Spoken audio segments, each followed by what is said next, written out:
Perfect. Alright, so I'm gonna look at the opening book for this game as we go through it. Like I said, my co-commentator today is Mr. Stockfish and Mr. Opening Book. And you know something? If you're watching top events, you can do this as well. Or if you're just looking over games. Okay. So, we have... This looks like it's gonna turn into a Nimzo, actually. B6 is a book move. Hammer actually prepared me in one of these lines. A lot of people who play this have it more as a pet line, though. So I'm curious to see where she went with this. G3, this is the line Hammer taught me as well. Wow, it's almost like he's good at prep or something. Bishop A6. C5 makes a lot of sense, putting pressure towards the center. D5. This is all theory here. But apart from it being theory, it makes a lot of sense. Although it looks like the d5 square could be a free pawn. Why can't the knight take this back after? Oh. Probably because of queen e4 check. Let me look at this. Yeah, queen e4 check, and you can't move the knight. Is this a Friends theme song, Chess Bay? Let me return to the live board for a second. So the next move was knight c7 and knight c3. Yeah, Chess Bay, thank you so much. So we're also catching up on the opening positions right now. I'll be able to reply a little bit more after we get caught up here. Okay, so yeah, this position is good for white. So black can't immediately play d5 here, which is really annoying. So it seems like the best option for black is to castle here. And I'm curious how white continues to stop. Well, d5 is still not playable for the same reason why it wasn't before. White can just take immediately. So what I'm going to guess is that white believes that she can regain the pawn on d7, or that she's going to get enough initiative later on in the game. Let's move on to the next game we have here that we haven't looked at yet. So that is going to be Kosteniuk versus Lagno. We're still on move 12, so we're going to review the opening again. I don't know if we should be focusing more or less on the opening. I'm just going to keep going until there's something weird that happened in terms of somebody went out of book. H3, this is all main line, so I think we're okay so far. B5. Bishop c2. Oh, I didn't continue here. Okay, yeah, so bishop c2. Okay, so d5. Knight b d2. So far, they are doing the top book moves, playing main line. We're gonna keep going. Nothing new or crazy here yet. So here, Lagno continued with knight b3, looking towards the c5 square to put pressure on the bishop, is my guess. Before we move on to the next game, let's just try to make sure we got a grip of the main themes going on in this game. So there's a lot of tension. Both sides can choose to break either on the queen side or in the center. It's not sure when they will. Black currently has more pawns in the center, and Kosteniuk would love for a more open position because of her fianchettoed bishop. At the same time, Lagno has a lot of ideas that involve activating her knight on c5, maybe trying to get rid of the bishop pair. The h6 pawn is often attacked in this kind of position with things like queen d2 or queen c1. d4 might be strong.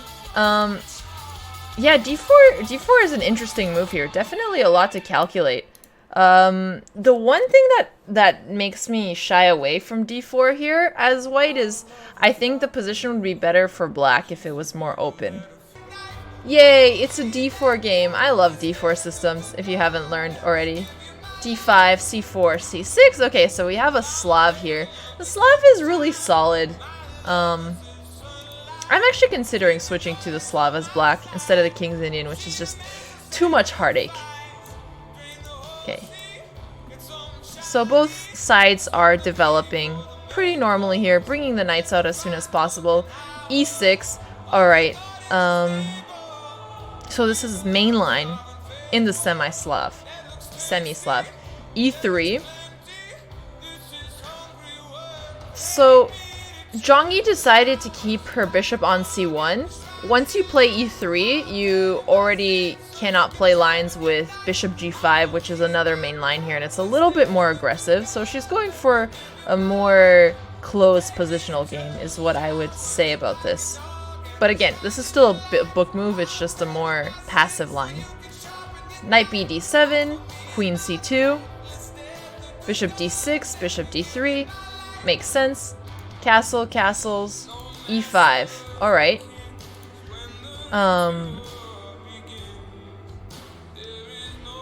E5 is a nice move here. For a second I thought she might want to take on c4. That often happens after white moves the bishop one square because you make the piece move twice, so it loses a tempo. If you're ever going to take on c4, do it after the bishop has already moved. But it seems like Maria wanted to keep her pawn on d5 because her plan was to push e5 as soon as possible. You're always trying to figure out in the Slav position when is the right time to move e5. So I think this is probably why Zhang Yi was happy with trading all the pieces. This position is not scary for her at all. And it's interesting because Zhang Yi Tan was a previous Women World Champion, and she actually beat Maria's sister, who is also playing, to get the title. So if it was my sister she beat, I'd be out for blood. I'd probably be out for blood anyway, because it's a competition, but extra more, you know? Take it back to the family. Alright, so knight takes e3, and Maria played a really nice move here. I like what she did. She played d4. She wants to get rid of that isolated pawn. If I were white here, I wouldn't want to easily give up my positional advantage. I'd be really sad to trade off that pawn. So she continued with knight e4. She didn't take back. She's putting pressure on the f6 knight here, and if white would take here, then she can take on h7. So just to show why d takes e3 doesn't work, you have knight takes f6, queen takes f6, bishop takes h7, the king has to move to h8, and then you take the pawn on e3, also attacking the queen.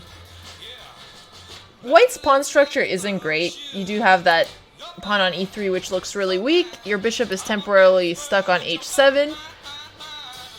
After bishop h6, maybe black can even get it back.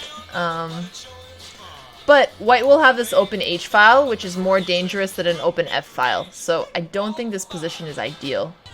Now, Zhang Yi continued with rook a d1.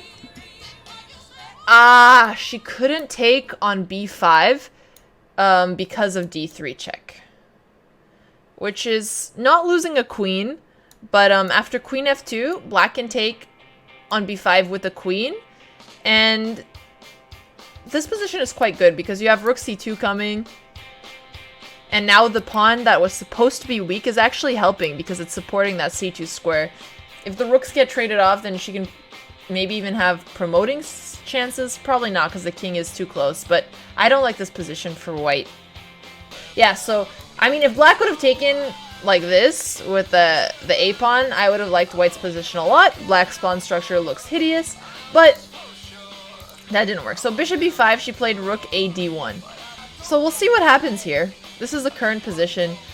Black has to decide whether or not she wants to trade. I would probably trade here just because white's pawns are really encroaching on the king side, and although you don't have to trade right away because the bishop can't move. So I would trade off the bishop at some point, but then what's going to happen, it'll be an equal pawn endgame with an isolated pawn. So I think it's going to be really instructive. You'd love to play this as white? Yeah, I like it as well. Castle d4. Yeah, so d4, we were just waiting to play it. It gets played almost in most of the lines of the Sicilian I've seen so far. And d5 here. The best move by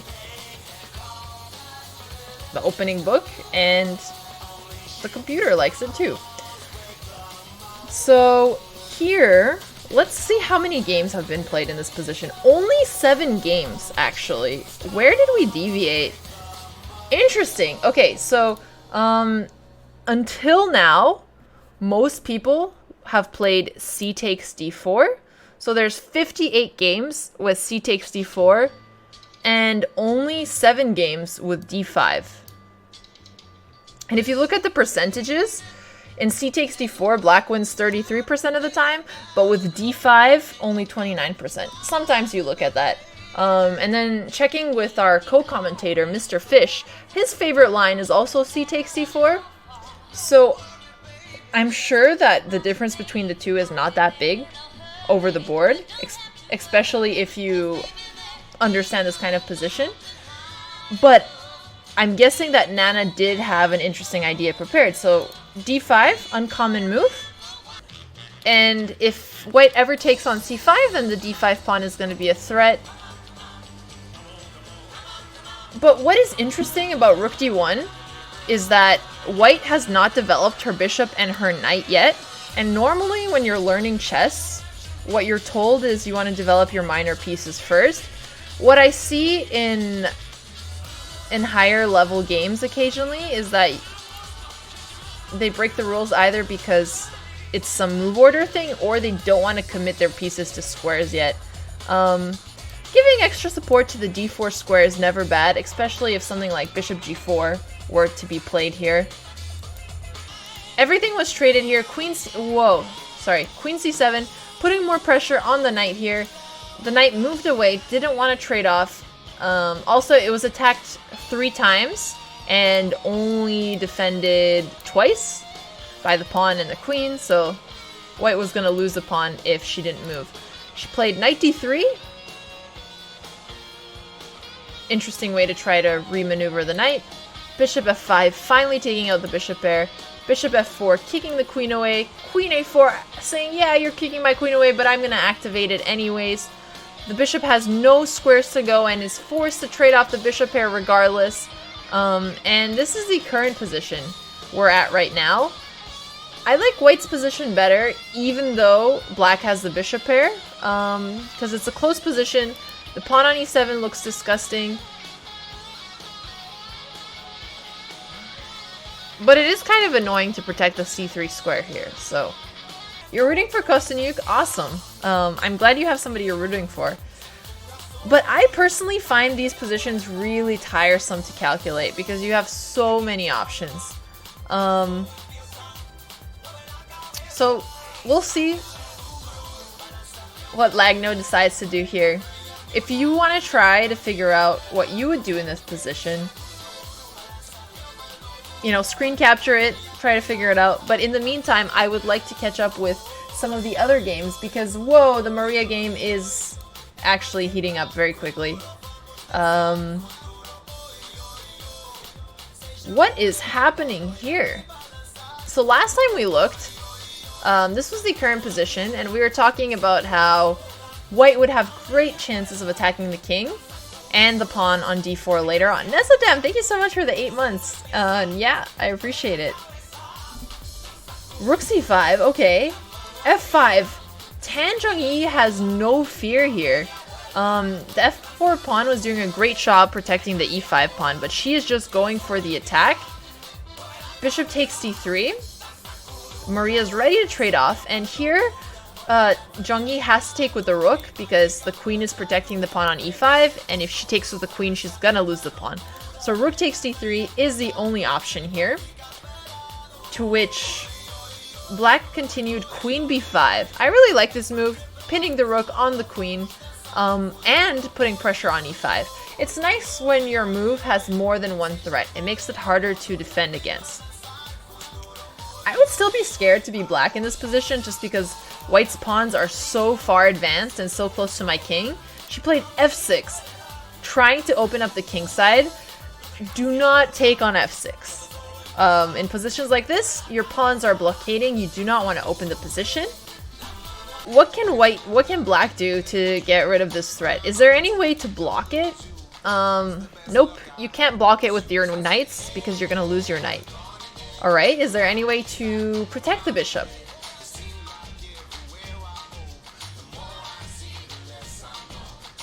Nope. Sorry, that wasn't moved, that was me accidentally clicking. There's no way to protect the bishop here. I mean, you can give up one of your knights if you want, because you're gonna lose a minor piece anyway, but this position is not easy to reply to the threat. Bishop is cannon fodder, it sure is, Sledgehammer. So, where were we last time? Okay, we saw this. We saw the bishop being forced to trade, the queen putting pressure on c3. White replied with knight b4, which protects the pawn by blocking the threat. Black continued with rook a c8, protecting the pawn on c6, that was attacked by the knight. And here, white replied with rook a c1, protecting the c3 pawn so that the knight can move in the future without it being lost. And yeah, maybe ideas of pushing the c-pawn in the future, although not yet. This game is still pretty balanced because black has the better minor pieces, the bishop pair, better control, but the pawn on e7 still really sucks. Oh, hang on.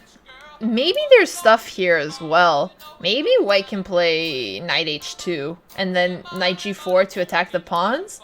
And knight takes a1 doesn't work because of bishop takes a8. Okay, interesting.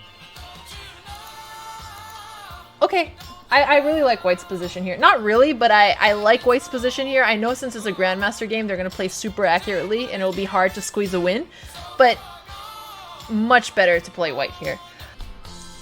So the question here was, why not queen d2? Queen d2 didn't actually do anything. If black wants to win here, she's gonna have to use her biggest advantage, which are her pawns. I guess. Well, I don't think rook takes e5 works. She will lose her rook by check and then queen g3, which is gonna check the king and the rook.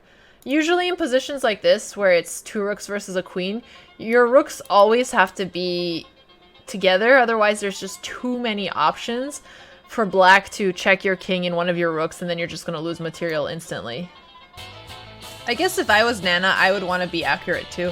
Okay, so once again, if you wanted to be super accurate and you're way too careful because you're playing in the championship and you cannot give up any half a point, then the way you should approach this is starting to think of options. So, can I play h4? Can I play g3? Can I play queen e4 check? Can I play queen h3 check? Those are probably the four main lines to consider. And then you could look at options for both of them. To me, it looks like all of them should win. But if it was my game, I too would take my time calculating it. Gunina takes, and then rook d5. This is looking very similar to our computer line. This is the live game, by the way. I don't know what's happening to my live board. Okay, rook f7, and then bishop g7, knight f4, and this is what we currently have. Gunina has 7 minutes, and Goria Chikina has about 9 minutes and 53 seconds. There we have it.